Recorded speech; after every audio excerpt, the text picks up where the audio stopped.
మరో ప్రేమ కథ 4వ భాగం. 3వ భాగంలో శివానికి నచ్చజెప్పడానికి వెళ్ళిన శ్రీకృష్ణ భంగపడి వెనుతిరుగుతాడు. ఆమెను చూసి జాలిపడ్డం మినహా ఏం చేయలేకపోతాడు. కథ కొనసాగుతుంది.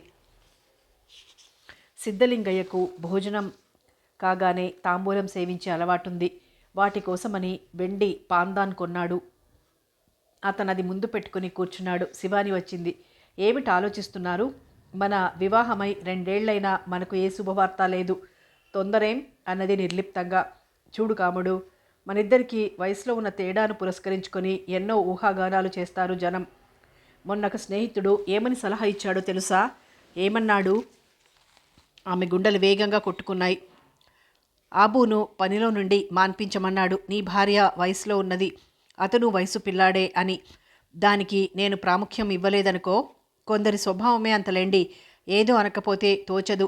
మన పెళ్ళైన కొత్తలో మీకు వరదమ్మకు సంబంధాలు అంటగట్టిన వాళ్ళున్నారు. ఎవరు వారు? కోపంగా అడిగాడాయన. అలాంటి వాటికి అతీతంగా ఎదిగిపోవాలి మనం. అందుకే కాముడు, మనకు సంతానం కలిగితే ఎవరి ప్రమేయం ఉండదు, ఎవరేమన్నా లక్ష్యం ఉండదు. పిల్లల విషయంలో నా అనుమానాలు నాకున్నాయి. ఏమిటి? అడిగాడాయన. ఏముంది, రేపు మీ వాళ్ళు వచ్చి ఎన్నో అవాంతరాలు లేవదీయవచ్చు. నా వాళ్ళంటూ ఎవరున్నారు? ఈ ఊళ్ళో ఉన్న దాయాదులు 4 తరాల నాటివారు. మా తాతయ్య ఒక్కరే కొడుకు, మా నాన్న ఒక్కడే, ఆయనకు నేను ఒక్కడినే. శివాని జవాబు చెప్పక ఆయన పాందాన్లో కలిసిపోయిన లవంగాలు, యాలకులు, ధనియాల పప్పు వేరు చేస్తోంది. అతనికి చికాకుగా ఉంది. నా మనసు మారి పుట్టే పిల్లలను అన్యాయం చేస్తానని అనుమానమా? అనుమానం ఉండటంలో అసహజమేం లేదు. మా ఊరు పక్కన రెడ్లు ఏం చేశారని ముసలి భర్తను చేసుకుని ఆయన వయసు మీరాక గర్భవతయింది. కొడుకు కోడలు. ఇప్పుడు సంతానం ఎందుకని గుట్టు చప్పుడు కాకుండా అబార్షన్ చేయిస్తామన్నారు. దానికి ఆమె అంగీకరించలేదు. ఇంట్లో నుండి వెళ్ళగొట్టారు. ఆమె వెళ్ళిపోయిందా? ఏం చేస్తుంది? ఊళ్ళో అధికారులున్నారు, రాజకీయ నాయకులున్నారు, సంఘ సేవకులున్నారు, రచయితలున్నారు. ఒక్కరూ నోరు విప్పలేదు. ఎవరి భయం వారిది. అన్ని మాటలెందుకు? ఈ ఆస్తిపాస్తులన్నీ నీవే, నీ పేర రాస్తాను సరా? ఆమె అంతరంగం పురివిప్పిన నెమలిలా నాట్యం చేసింది. తన మనసులోని మాట భర్త నోటి ద్వారా రప్పించింది. మీ ఇష్టం అంది తల వంచుకొని. మరి సంవత్సరం లోపల వంశాంకురం కావాలన్నది నా ఇష్టమేనని గుర్తుంచుకో అన్నది మరింత వాలుస్తూ. అతను ఆమె సిగ్గుల మొగ్గాయిందని పకపక నవ్వేశాడు. శివానికి ఆ వార్త ఎప్పుడెప్పుడు అబూకు అందించాలా అని ఉంది. భర్త ఇల్లు వదిలిపోడు. ఏం చెయ్యాలి? ఆయన కోసం ఎవరో రావటంతో ఆఫీస్ గదిలోకి వెళ్ళిపోయాడాయన. కళ, ఒసై కళ, వెళ్ళి ఆబూని పెరట్లోకి రమ్మను అన్నది సంతోష తరంగాల మీద తేలిపోతూ. కళ వెళ్ళిపోయింది. శివాని బయటికొచ్చింది. ఇంటి ఆవరణలో ఏవో 4-5 మొక్కలున్నాయి. పెరట్లో రకరకాల పండ్ల మొక్కలు, పూల మొక్కలు, కొబ్బరి చెట్లున్నాయి. అది దాటి మరి కాస్త ముందుకు వెళ్తే పశువుల శాల ఉంది. అక్కడ పాడిగేదెల్ని కట్టివేస్తారు. వెళ్ళి జామ చెట్టు కింద కూర్చుంది శివాని.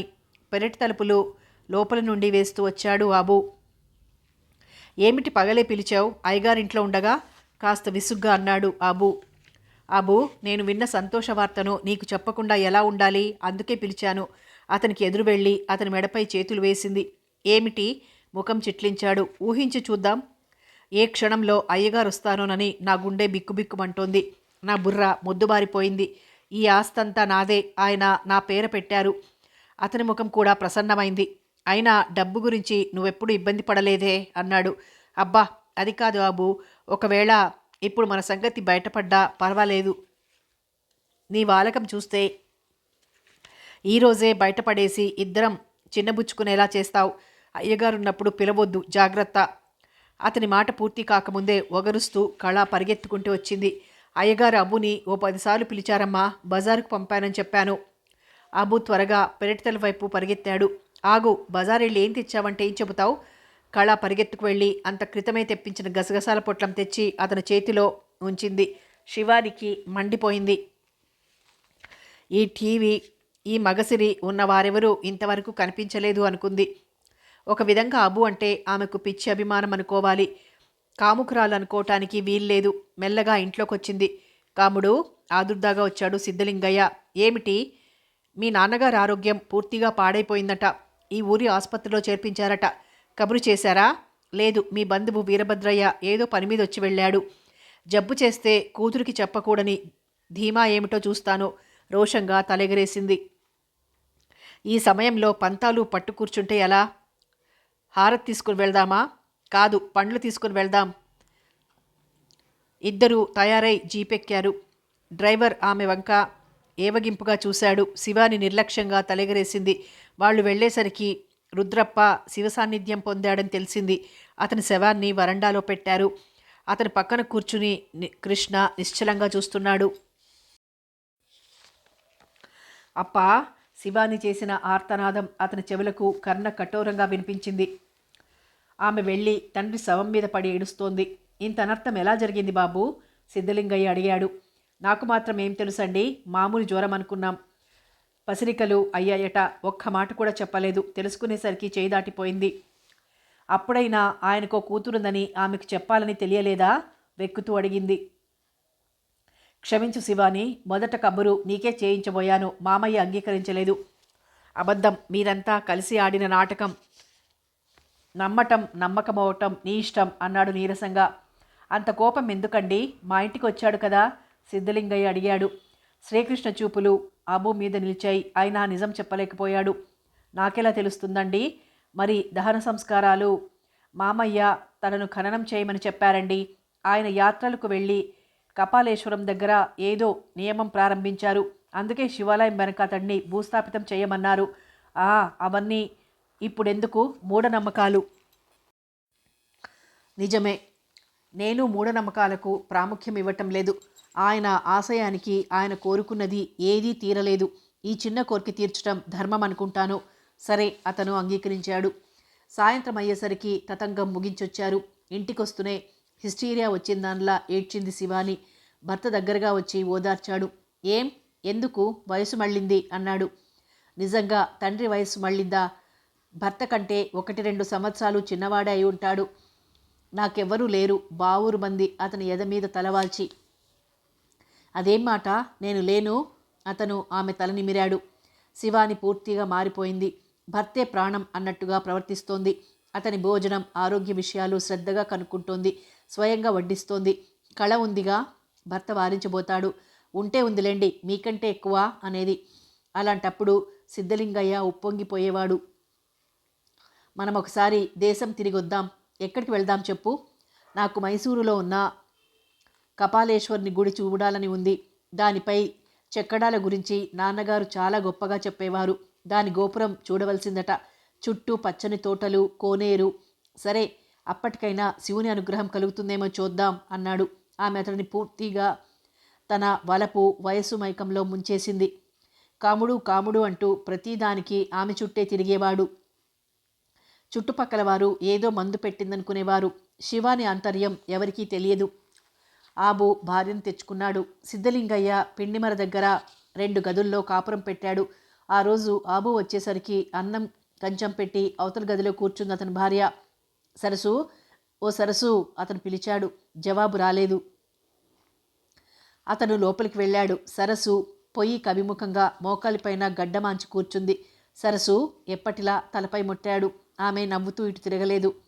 అతనికి ఆందోళనగా ఉన్న అరగంటలో పక్క పల్లెకి వెళ్ళి కంసాలి రాములును పట్టుకోవాలి. ఈరోజు అయ్యగారు గట్టిగా చెప్పారు. అందుకే గబాల్న అన్నం తినేసి వెళ్ళిపోయాడు.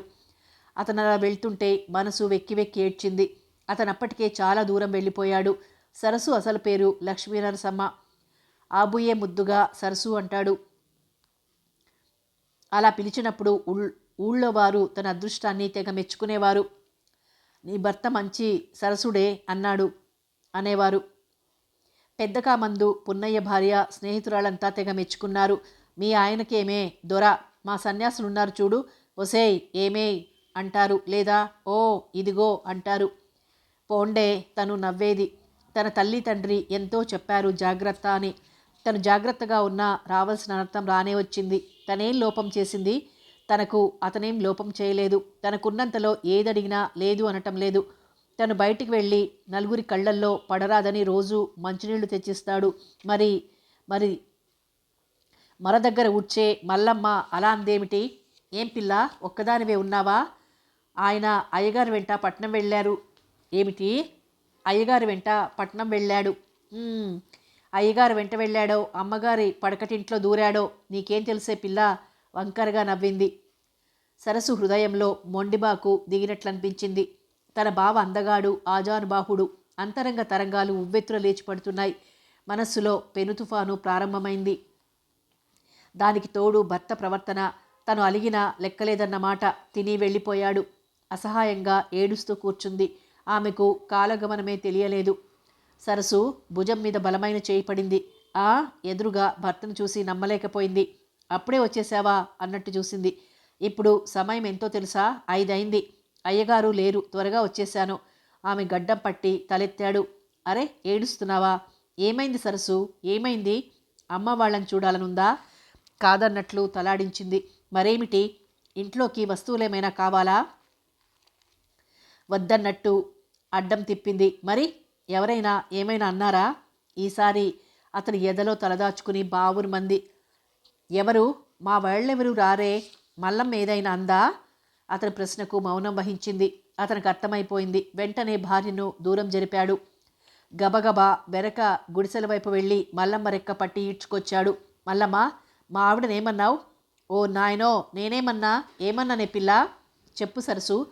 మా బావ చెప్పలేకపోయింది. "మీ బావనేమన్నాను? ఏమన్నాను? నా తోడు, నీ తోడు, నేనేమనలేదు" అన్నది ఏం ఎరగని దానిలా. అనలేదు. మీ బావ అమ్మగారి పడకటింట్లో దూరుతాడని అనలేదు." పరాచికమాడనే పిల్ల." అబు స్తబ్దుడైనట్లు నిలబడిపోయాడు. అదే అదననుకుని మెల్లగా జారుకుంది మల్లమ్మ. సరసు వచ్చి భార్య కన్నీరొత్తి అవతలి గదిలోకి లాక్కు వెళ్ళాడు. తనిందాక తెచ్చిన పొట్లం విప్పి మిఠాయి ఉండలు, బూందీ తన చేత్తో తినిపించాడు. "వద్దు బావా" అనబోయిన నోట్లో మరో స్వీటు కుక్కాడు. ఆమె సంతోషంగా అన్నీ తినేసి ఆఖరిది భర్త నోటికి తను అందించింది. "కోపం పోయినట్టేనా?" గారంగా అతని భుజం మీద తలవాల్చింది. "పిచ్చి మొద్దు, ఎవరెన్ని చెప్పినా ఏమన్నా నేను నిన్ను బాగా చూడకపోతే బాధపడాలి. పో." నవ్వుతూ లేచిపోయింది. మనసుకు ముసురుకున్న మబ్బు తెరలు తేలిపోయాయి. ఆనందంగా వంట ప్రారంభించింది. అలా ఆలోచిస్తూ చాప మీద దొర్లసాగారు. ఒకరు ధర్మబద్ధంగా తన జీవితంలో పాలు పంచుకున్నవారు, మరొకరు ప్రేమ ఆరాధనతో గెలుచుకున్నవారు. "అబు, నీ జీవితానికి ఏ విధంగా అడ్డురాను? నాకు నువ్వంటే ఎంత అభిమానమో చెప్పలేను. ఎలా వదిలించుకోవాలి?" దూరంగా ఎక్కడో కొత్తగా పెట్టిన హోటల్లో నుండి రికార్డులు వినిపిస్తున్నాయి. మనసున్న మనిషికి సుఖము లేదంతే. ఆరాటంగా అటు ఇటు కదిలాడు. సరసు వచ్చి వంటైందని చెప్పాక లేచాడు. "నా ఒక్కడికి అన్నం పెట్టావేం? నేను తర్వాత తింటాను." "అదేం లేదురా." ఆమె తనకని దాచిన చద్దన్నం, వేడన్నం ఇద్దరూ కలిపి తిన్నారు. ఆ క్షణంలో అన్నీ అసత్యం, ఒక్క భర్త ఉనికే సత్యం అనిపించింది సరసుకు. సమయాలు మరిచిపోయి ఒకరిలో ఒకరు లీనమైనట్టు పెనవేసుకుపోయారు. "సరసు, నువ్వే నా ప్రాణం" అన్నట్టు ప్రవర్తించాడు అబు. "బావా, నువ్వే నా సర్వస్వం" అన్నట్టు మెలిగింది మనసు. వాళ్ళ ఆనందానికి అంతరాయం కలిగిస్తూ తలుపు దబదబా బాదిన చప్పుడైంది. అబు భార్యనొదిలి లేచాడు. అయిష్టంగా వెళ్ళి తలుపు తీశాడు. కళ నిలబడింది. "ఏమిటి?" అబు అడిగాడు. "అయ్యగారు లేరు, అమ్మగారు రమ్మన్నారు. నాకు తలనొప్పిగా ఉంది కళమ్మ. ఈ రాత్రికి నువ్వు పడుకో." కళ చిలిపిగా నవ్వింది. అమ్మగారికి ఇష్టం లేదంటూ అబు భుజాల మీదుగా లోపలికి చూసింది. నలిగిన బట్టల్లో ఉన్న సరసు ఉరిమి చూస్తోంది. "అదే దొంగాడు వస్తేగిస్తే నేనేం చేస్తాను?" అన్నది మాట మార్చేస్తూ. "ఈ రాత్రికెవ్వడు రాడుగాని వెళ్ళు కలమ్మ, నాకొంట్లో బాగుండలేదు." "ఒంట్లోనా, మనసులోనా?" గుసగుసగా అడిగింది. "మీరు వెళ్ళండి." తీక్షణంగా చూశాడు. అతనికి కంగారుగా ఉంది, భార్య విందేమోనని. "సరే, నాది రాయబారమేగా." నవ్వి వెళ్ళిపోయింది కళ. అబు తలుపేసొచ్చాడు.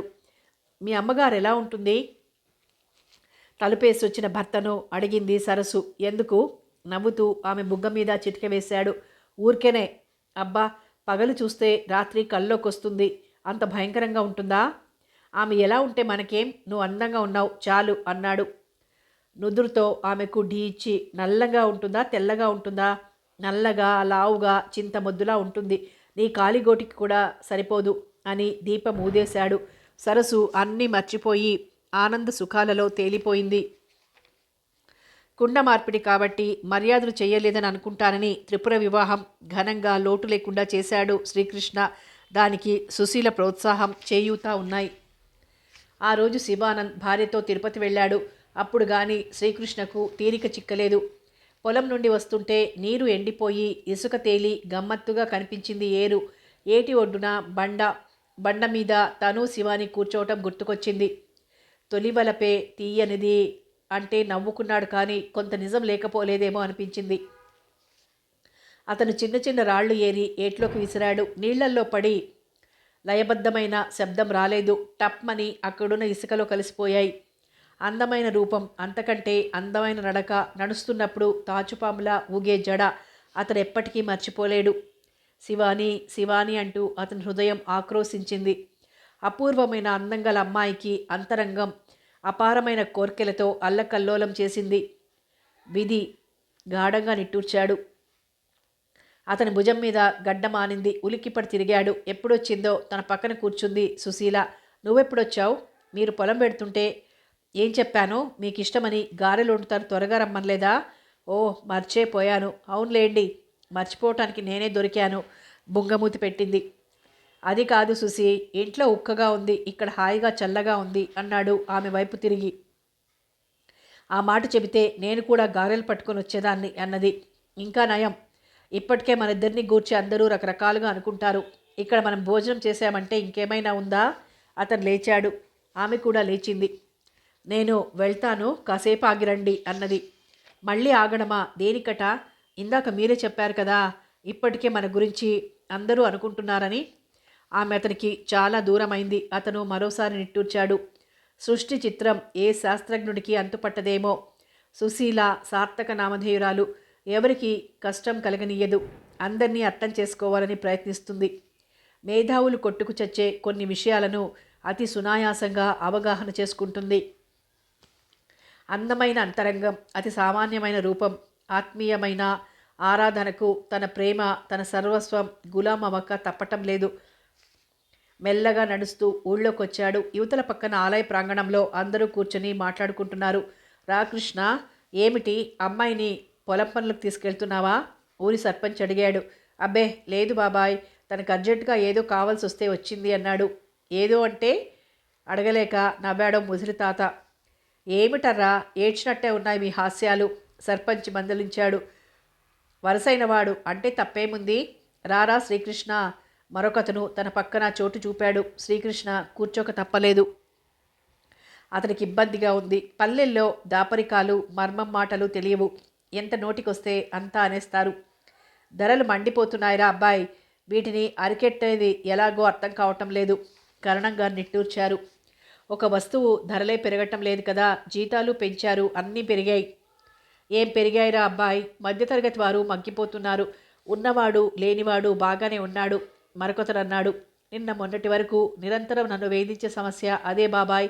కానీ మా జగతి ఉద్యోగంలో చేరిందని ఉత్తరం వచ్చాక నా ప్రశ్నకు జవాబు దొరికింది అన్నాడు శ్రీకృష్ణ. అదెలా? సంపాదించేవారి సంఖ్య ఎక్కువైంది కదా బాబాయ్. అందరి ఇళ్లలో ఆడవారు సంపాదిస్తున్నారా? ఆడవారని కాదు, సంపాదించే వారి సంఖ్య అంటున్నాను. తండ్రి, కొడుకులు, కూతుళ్ళు ఎవరో ఒకరు.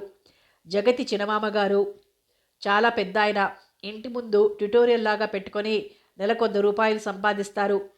ఒకప్పుడు ఆ తపన లేదు. ఒక్కడు సంపాదిస్తే చాలు అనుకునేవారు. ఏమోరా అబ్బాయి, అంతా గందరగోళంగా ఉంది. గందరగోళం ఏముంది బాబాయ్, దేశ ఆర్థిక పరిస్థితి రీత్యా మనం ఆలోచించాలి. వస్తాను. లేచాడు. ఆగ్రా అబ్బాయి, నిన్నో మాట అడగాలని మర్చిపోతున్నాను. ఏమిటి? శ్రీకృష్ణకు ముళ్ళ మీద ఉన్నట్టుంది. మీ మామ కూతురు పబ్లిక్గా నౌకర్తో ఉంటుందట కదా, నిజమేనా? ఒకతను అడిగాడు. నాకేం తెలుసు? కృష్ణ తప్పుకోబోయాడు. అయినా ఒకరి విషయాలు మనకెందుకు? చిన్నపిల్ల. అతను వయసు మళ్ళినవాడు. సామెతే ఉంది, వయసువాడు పెళ్లాడితే వాడికి అందం, ముసలాడు పెళ్లాడితే ఊరివారికి అందం. మరొకతను అన్నాడు. ఏమిటో కాలం, నిప్పులాంటివాడు రుద్రప్ప. మరొకరు నిట్టూర్చారు. వస్తాను. శ్రీకృష్ణ అక్కడి నుంచి బయలుదేరాడు. అతని మనసంతా చేదు మింగినట్టయింది. శివాని గురించి నిందలు సహించలేకపోతున్నాడు. ఎందుకు తను? అన్నయ్య, త్రిపుర పిలిచింది తను వాకిట్లో నుండి. ఏమ్మా? మెల్లగా అటు వెళ్ళాడు. ఇదిగో మిమ్మల్ని గేటు దగ్గర సుశీల చరచరా చూస్తోంది. మా అన్న అయ్యాకే నీ భర్త అయ్యాడు కాబట్టి లాభం లేదు వెక్కిరించింది త్రిపుర. ఆమె వెళ్ళి ప్లేట్లో స్వీట్ తెచ్చింది. ఏదైనా వంటకం మీద ప్రయోగమా? కరెక్ట్గా అడిగావు బావా. శివానంద్ వచ్చాడు. ఇద్దరూ స్వీట్ తిని కాఫీ తాగారు. అన్నయ్య, స్వీట్ కంటే తీయని వార్త చెప్పనా? ఏమిటి? మరేమో మన ఇంట్లోకి ఓ బుజ్జి పాపాయి రాబోతుంది తెలుసా? నిజం? కంగ్రాచ్యులేషన్స్ ఆనంద్. అతను పకపకా నవ్వాడు. అన్నా చెల్లెళ్ళు ఇద్దరూ ట్యూబ్లైట్లే, అందుకే మీతో కాపురం చేస్తున్నాం. అన్నయ్య, పాపాయి మీ ఇంట్లో రాబోతుంది. ఓ అదా. శ్రీకృష్ణ నవ్వి బయలుదేరాడు. సుశీల ఈ వార్త మోసుకొని వచ్చి ఉంటుంది. తన భావాలు పసిగట్టి చెప్పలేదా? చిచే, ఈ శివానిని మనసులో నుండి పూర్తిగా తొలగించి వెయ్యాలి. తనను హృదయపూర్వకంగా ప్రేమించే భార్య ఉంది. ప్రేమ కోసం జీవితాన్ని బలిపెట్టుకునే దేవదాస్ కాదు తను. పిరికివాడు అంతకన్నా కాదు. మెల్లగా ఇంట్లోకి వచ్చాడు. సుశీల అలమరలో బట్టలు సర్దుతోంది. కోపం వచ్చిందా సుశీ? మీరేం తప్పు చేశారు? నువ్వు పిలుస్తున్నా త్రిపుర దగ్గరికి వెళ్ళానని. లేదు, మంచి పని చేశారు. కొందరు మగవారు చౌకబారుగా వివాహం కాగానే భార్యకు దాసులైనట్లు ప్రవర్తిస్తారు. అది నాకు నచ్చదు. అది సరే, ఇలా రా. అతను మంచం మీద కూర్చొని పిలిచాడు. ఆమె దగ్గరకు రాగానే ఆమె చెవి మెలేశాడు. బాబోయ్ వదలండి, మరోసారి పాపోయ్ అను వదులుతాను. ఆమె అలాగే అతని మోకాలిపై తలదాచుకుంది. అతను చెవి వదిలి ఆమె తలపై గడ్డమాంచాడు. మీకు పాప కావాలా? మెల్లగా అడిగింది. మన బిడ్డ అనుకునేది ఏదైనా పర్వాలేదు అన్నాడు. పెద్ద కబుర్లు. వరుసగా పాపలు పుట్టినా పర్వాలేదా? వరుస క్రమంలో ఒకరు లేదా ఇద్దరు చాలు. ఆ ఇద్దరు ఎవరైనా పర్వాలేదు. పోదురు మరీను. ఓ పాప ఓ బాబు అయితే బాగుండదు? మనం బాగుంటుంది అనుకున్నవన్నీ కలిసొస్తే ఇక లేనిదేముంది అన్నాడు చిన్నగా నవ్వి. ఆమె లేచి అతని కోసం పలహారం తెచ్చింది. ఏ ఒట్టంటే ఆ ఒట్టు. ఈ పిల్లలిద్దరూ వాడి గారాబం వల్ల చెడిపోయారు. ఆడపిల్ల గిల్లీదండు ఆడటం మా ఇంట వంటాలేదు. పార్వతమ్మ గొంతు ఖంగుమంది. శ్రీకృష్ణ బయటకొచ్చాడు. పరికిణి ఎగ్గట్టి లత చేతిలో దండా పట్టుకొని అసహాయంగా చూస్తోంది. అరుగు మీద పిల్లలతో వామనగుంటలాడుతున్నాడు వేణు. లచ్చి నాకొస్తుంది, నాతో ఆపు అరుస్తున్నాడు. అమ్మా, పడు ఉంటుందని లత నరుస్తావు. నీ కొడుకు చేస్తున్న ఘనకార్యం చూసావా? ఒరేయ్ ఆడంగి, మత్తయ్యలా వామనగుంటలేమిట్రా? పోమ్మా. ఏయ్, లచ్చి కోసం ఒక ఇంట్లో 2 గింజలేసావు అరిచాడు వేణు. ఏం పిల్లలో ఏం కాలమో. ఆమె లోపలికొచ్చి కూర్చుంది. అమ్మా, ఆ మారే కాలం అర్థం చేసుకోవాలి. ఏ ఆట అయితే ఏముంది? బాగుందిరా. ఎదిగొస్తున్న పిల్ల అలా మగపిల్లలతో తిరిగితే చెడిపోదు. లేదు, అలవాటు పడుతుంది. మగపిల్లలతో తిరగటం నిషిద్ధం అనేసరికి కుతూహలం పెరుగుతుంది. నేను అనుకోవటం ఏమిటంటే, శివానిని అలా బంధించారు కాబట్టే ఆ అమ్మాయిలో విచ్చలవిడితనం ఎక్కువైందేమో. ఏడ్చినట్టుంది సమర్థింపు. నిజమమ్మా, ఈ అడ్డుతెరలు తొలగిస్తే ఒకరి పట్ల ఒకరికి అంత కుతూహలం ఉండదేమో. ఆ మాట అన్నావంటే నీ చెల్లెలికి పట్టపగ్గాలే ఉండవు. ఒకసారి జగతిని చూసి రావాలి. ఉద్యోగం, పిల్లడిని ఎలా చూసుకుంటోందో అనేది దిగులుగా. బావ అంగీకరిస్తే పెద్దాడిని తీసుకురా. అలాగే. జగదంబ ప్రైవేటుగా మెట్రిక్కి కట్టి చిన్న ఉద్యోగం సంపాదించింది. ఆమె అది ఎంతో ఆనందంగా ఉంది. ఒకప్పుడు తమ లేమి అవసరాలు అన్నదమ్ముల మీద నెట్టి పుట్టింటి వారేం పెట్టలేదని గొడవ చేసేవారు. ఆ కాలం వెళ్ళిపోయినందుకు, ఆ మార్పు తన ఇంట్లో వచ్చినందుకు చాలా సంతోషించాడు శ్రీకృష్ణ. అసలు మీరు వడ తింటున్నారా? వడలో ఏమేం వేశామో అవి విప్పి చూస్తున్నారా? సుశీల వచ్చి అడిగింది. అందుకేనే అమ్మా, మా కాలంలో ఒక చోట కూర్చోబెట్టి తిండి పెట్టేవారం అన్నది పార్వతమ్మ. తల్లి పెరటివైపు చూస్తుందని గమనించి ఏదో అనబోయేంతలో అతను వడకుక్కాడు ఆమె నోట్లో. ఆమె ఏమనలేక కోపంగా భర్త నెత్తి మీద ఒకటి మొట్టింది. నాదేం పోయింది, కండ్లే పోతాయి భర్తను కొట్టిన పాపానికి అన్నాడు నవ్వుతూ. వడ నమిలి మింగింది. అక్కడున్న నీళ్లు తాగేసింది. మీ కళ్ళు చల్లగా ఉంటే అని లోపలికి వెళ్ళిపోయింది. శ్రీకృష్ణ ఆలోచనలు దూరం నెట్టాలని ప్రయత్నిస్తూ కళ్ళు మూసుకున్నాడు. ఏమిటి కాముడు ఇది? సిద్ధలింగయ్య ఆశ్చర్యంగా చూశాడు. తన భోజనం చేసిన వెండి పళ్ళెం ఎండిపోయింది. అదే ఎంగిలి పళ్ళెంలో తను భోజనం చేస్తోంది శివాని. భోజనం అన్నది నవ్వుతూ. కంచం కడిగి భోజనం చేయాలి. అవును, రెండో కంచం ఏమైంది? కోపంగా అడిగాడు. ఉంది. మీ జీవితంలోకి వచ్చిన నాడే మీ పాదదాసనయ్యా. మీ ఎంగిలి తింటే ఓ లెక్క. అతని హృదయం పులికించిపోయింది. తను వయసు మీరిన వాడన్న భావం అతన్ని పీడించేది. అది పటాపంచలైంది. అతని హృదయం ఉప్పొంగిపోయింది. శివాని ఈ మధ్య నిష్టగా పూజ చేస్తోంది. ఆ వారం ఈ వారం అంటూ ఉపవాసాలు చేస్తోంది. మడి ఆచారం ఎక్కువయ్యాయి. పట్టుచీరతోనే పూజ చేసి నైవేద్యం పెడుతుంది. స్వాముల వారి సేవలు ఉపవాసాలు కూడా ఎక్కువయ్యాయి. పిచ్చిది, పిల్లలు కలగలేదని ఆధ్యాత్మిక చింతనలో గడుపుతోంది అనుకునేవారు సిద్ధలింగయ్య. ఆయన భార్య విషయమై గర్వంగా అందరితో చెప్పేవారు. వాళ్ళు వెనకాల నవ్వుకునే విషయం ఆయనకు తెలియదు. ఆయనకు ఫ్లూ పట్టుకుంది. డాక్టర్ వచ్చి ఇల్లు కదలటానికి వీలు లేదని చెప్పారు. రాత్రింబవళ్ళు శివాని అతడిని కంటికి రెప్పలా చూసుకుంది. కాముడు వెళ్ళి పడుకో అనేవాడు ఆమె కాళ్ళు పడుతుంటే. బావుంది, మీరు మూలుగుతుంటే నేను వెళ్ళి పడుకోవాలా? ఏమండి, మీరు తప్ప నాకెవరున్నారు? కాముడు, వెళ్ళి పరీక్ష చేయించుకో. సరేనండి, మీరు పడుకోండి. కాంపోజ్ మరో మాత్ర ఇచ్చింది. భార్య ఒడిలో పసిపిల్లాడిలా నిద్రపోయాడు ఆయన. ఏమాత్రం అవకాశం దొరికినా ఆయన ఈ మధ్య శివానిని గురించే ఆలోచిస్తాడు. తన తదనంతరం ఆమె ఒంటరిగా మిగిలిపోతుంది. ఆదుకోవటానికి బంధువులు దాయాదులు కూడా లేరు. ఎవరినైనా దత్తత తీసుకోవాలి. తెల్లవారుజామున మెలకు వచ్చిన సిద్ధలింగయ్య భార్యతో దత్తత విషయం చెబుదామని లేచాడు. కాముడు జవాబు రాలేదు. ఇంత త్వరగా లేచి పూజలకు బయలుదేరిందా? పిచ్చి ముదిరితే కష్టం. గొణుక్కుని శాల్వా తీసి కప్పుకున్నాడు. మెల్లగా లేచి బయటకొచ్చి గుమ్మం ముందున్న చెప్పులు వేసుకున్నాడు. మేడ దిగి కాముడు అని పిలవబోయి టక్కునాగిపోయాడు. క్రింద పడక గదిలో నుండి అబు బయటకొచ్చి తలుపు తీసుకుని బయటికి వెళ్ళిపోయాడు. 5 నిమిషాల తరువాత జుట్టును వేలుముడి వేసుకుంటూ వచ్చింది శివాని. చీకటి ఉండటం మూలాన భర్తను గమనించకనే పెరటివైపు వెళ్ళిపోయింది. అతని హృదయంలో సముద్రపు హోరు బయలుదేరింది. అతని మస్తిష్కం మొద్దుబారిపోయింది. అతని బలాన్ని ఎవరో కాళ్ల ద్వారా లాగినట్టు అనిపించింది. అతను అలాగే కూలబడిపోయాడు. అతని అంతరాత్మ మేల్కున్నది.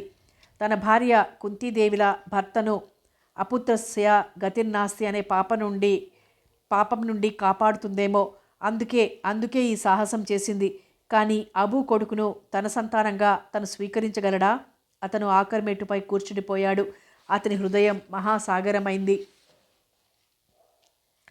గంగ ఉదకం తెచ్చి నేను లింగ పూజలు చేదమంటే అతి శ్రావ్యంగా పాడుతోంది శివకామేశ్వరి. అతను అలాగే కూర్చుండిపోయాడు. పాట ఆగిపోయింది. తల తుడుచుకుంటూ వచ్చిన శివాని లైటు వేసి భర్తను చూసి ఉలిక్కిపడింది. మీరెందుకు దిగారు? తెల్లవారుతోంది కదూ. ఇంకా అరగడియ ఉంది. లేవండి. ఎప్పుడొచ్చారు? అదే లింగ పూజలు చేద్దామంటే. నా పాట పైకి వినిపించిందా? నవ్వింది. అతడిని లేపింది. కాముడు ఆమె వంక కొత్తగా అర్థం తెలియని వాడిలా చూశాడు. పదండి పైకి. మళ్ళీ క్రిందికి దిగితే నా మీదొట్టే. నేను తల పగలగొట్టుకుంటాను అన్నాడు. నిజంగా సంతానం కోసమేనా తన భార్య తాపత్రయం? ఏమిటలా ఉన్నారు? అది కాదు కాముడు, నేను ఇలా ఉన్నపళంగా పోతే నీకెవరు దిక్కు? మీరు మరోసారి ఆ మాట అంటే నేనెక్కడికైనా వెళ్ళిపోతాను. అతడిని జాగ్రత్తగా ఒక్కొక్క మెట్టే ఎక్కించింది. అతను తూలుతున్నాడు. అది కాదు కాముడు, వయసు మళ్ళిన వాడిని. ఏదీ కాదు. వయసు ఒక్కటే చావుకు కారణం అనుకుంటే దానంత మూర్ఖత్వం మరొకటి లేదు. నేను ఆ భగవంతుడిని ఏం కోరుకుంటానో తెలుసా? ఏం కోరుకుంటావు? నా చివరి శ్వాస కూడా మా వారి తృప్తి కోసం విడిస్తే జన్మ ధన్యమవుతుందని. అతన్ని తెచ్చి మంచంలో పడుకోబెట్టింది. కాముడు, మరేం మాట్లాడకండి. ఎవరి చావుకు ఎవరు కర్తలు? నేనే మీ ముందు వెళ్ళిపోవచ్చు. చటుక్కున అతని పాదాలు పట్టుకుంది. ఏవండి, మీ కాముడు సుమంగళిగా వెళ్ళిపోవాలని ఆశీర్వదించండి. ఆమె గొంతు రుద్ధమైంది. అతను మరేం మాట్లాడలేక ఆమె తలపై చేయి వేశాడు. కళ్ళు మూసుకున్నాడు. అతనికి అర్థమైంది.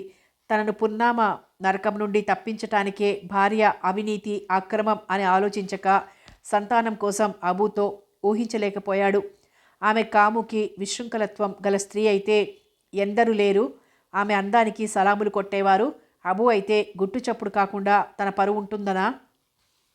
ఆమె వేడి నీళ్లు తెచ్చింది. ముఖం కడుక్కున్నాడు. పాలు తాగాడు. అతను ఆ రోజే స్పృహలోకి వచ్చినట్టు ఆమెను నిశితంగా పరిశీలించసాగాడు. ఆ అనురాగంలో, ఆప్యాయతలో, ఆత్మీయతలో ఏదో అపశృతి వినిపించింది. వద్దంటే తిరుగుతారు, మళ్ళీ నలతగా కనిపిస్తున్నారు అన్నది భర్తను. కాస్త తలనొప్పి అన్నాడు కళ్ళు మూసుకొని. అతని ఆలోచనలు పరిపరి విధాలుగా పోతున్నాయి. లేవండి, పలహారం చేద్దురు. మౌనంగా లేచి ఆమె పెట్టిన 3 ఇడ్లీల్లో ఒకటి తిని 2 వదిలేశాడు. మళ్ళీ డాక్టర్ని పిలిపించాలి. మీ ఆకలి మందగించింది. ఆమె మిగిలిన ఇడ్లీలు తీసుకుని తిన్నది. అతనికి పళ్ళరసం ఇచ్చి తను కాఫీ తాగింది. ఏమిటలా చూస్తారు? బాగా నలిగిపోయావు. ఒక్కసారి మీ అత్తయ్య వాళ్ళ ఇంటికి వెళ్ళి రాకూడదు? నేనెప్పుడో చెప్పాను, మీరు తప్ప నాకెవ్వరూ లేరని. ఆమె కోపంగా లేచి వెళ్ళిపోయింది. ఆ రోజంతా అదే విధంగా గడిచింది. అతను ఏదో అనటం, ఆమె అలగటం. రాత్రి పాలు, నిద్రమాత్రలు ఇచ్చింది. నిద్రమాత్రలు 2 కింద వేసి పాలు మాత్రం తాగాడు. కళ్ళు మూసుకుని పడుకున్నాడు. ఊరు సద్దుమణిగింది. దేదీప్యమానంగా వెలిగే దీపాలు ఆరిపోయాయి. ఆశ నిరాశల్లా మినుకు మినుకుమనే దీపాలు మాత్రం కనిపిస్తున్నాయి. శివాని లేచింది. ఏవండి, ఏవండి అని భర్తను కుదిపింది. అతను గాఢ నిద్రలో ఉన్నాడు. లేచింది. అద్దం ముందు నిలబడి ఒక్కసారి తన రూపు చూసుకొని నవ్వుకుంది. మెల్లగా మేడ దిగి బయట తలుపు తీసింది. వరండాలో పడుకున్న అబూను లేపింది. ఆవులిస్తూ లేచాడు. మా అత్త మామ ఉన్నారు అన్నాడు. భయమా? భయం కాదు. మా అత్త ఆవులిస్తే ప్రేవులు లెక్క పెడుతుంది అన్నాడు. తలుపు వేసి ఆమె నడుం చుట్టూ చేయి వేశాడు. అయ్యగారు పడుకున్నారా? నవ్వింది శివాని. ముసలాళ్ళు పడుకుంటారా? పడుకోబెట్టాలి. ఎన్నాళ్ళిలా సాగినన్నాళ్ళు అన్నది.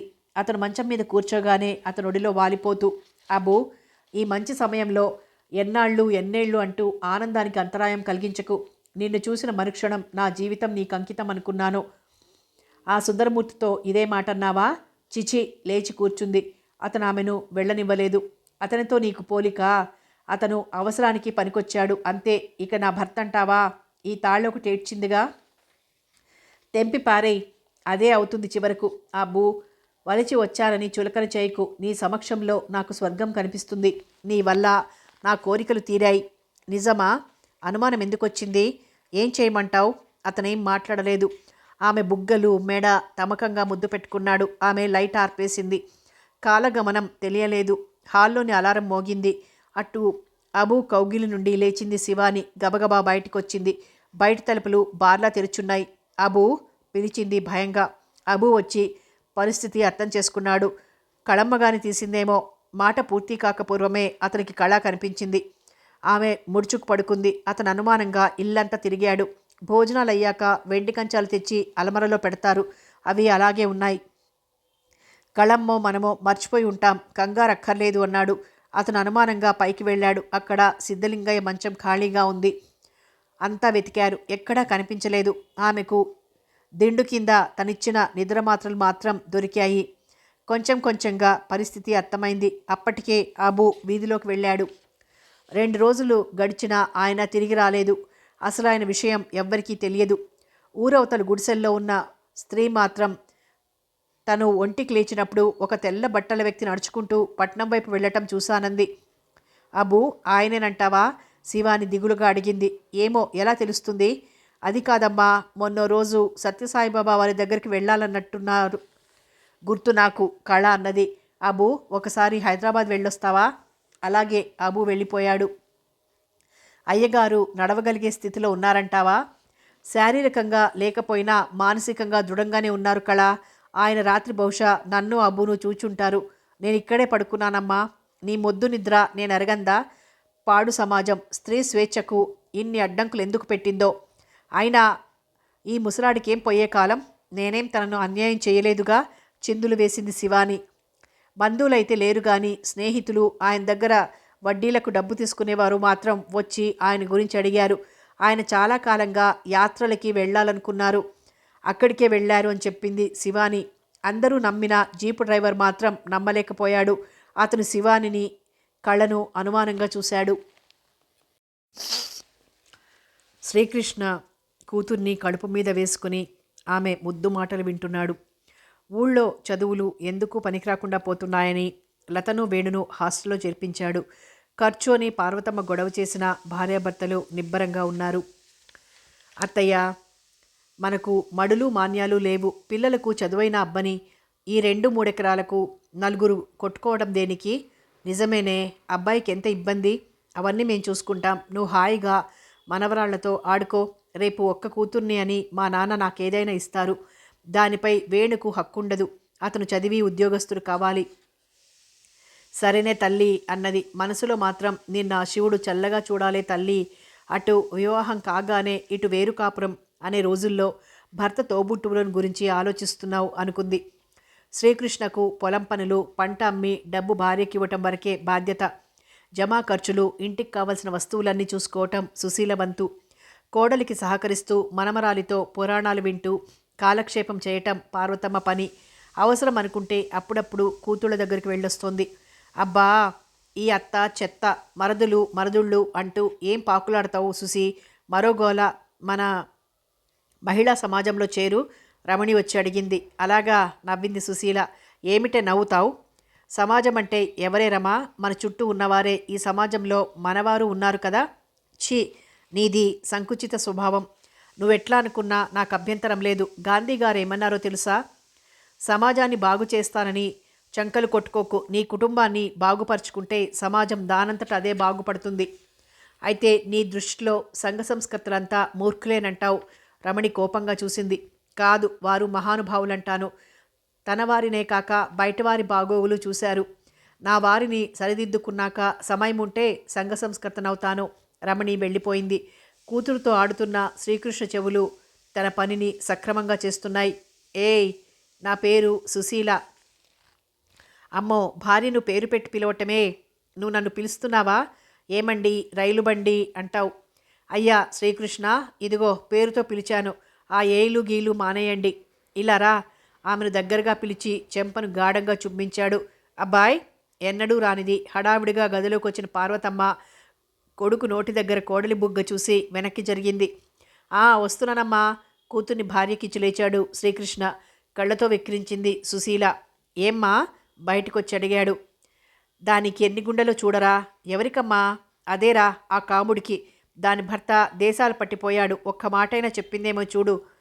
ఎవరన్నారమ్మా? ఇంకెవరన్నారు? ఊరంతా అనుకుంటున్నారు.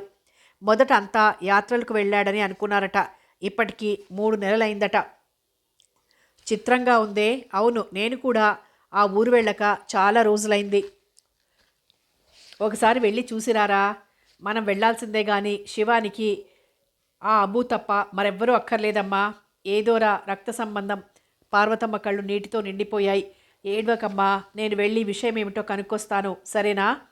శ్రీకృష్ణ ఓదార్చాడు. నేను రానా అండి? ఒక్కర్తి ఎలా ఉందో సుశీల అడిగింది. నువ్వు వెరిదానివి సుసి. తనకు మన అవసరం ఉంటుందని నేను అనుకోను.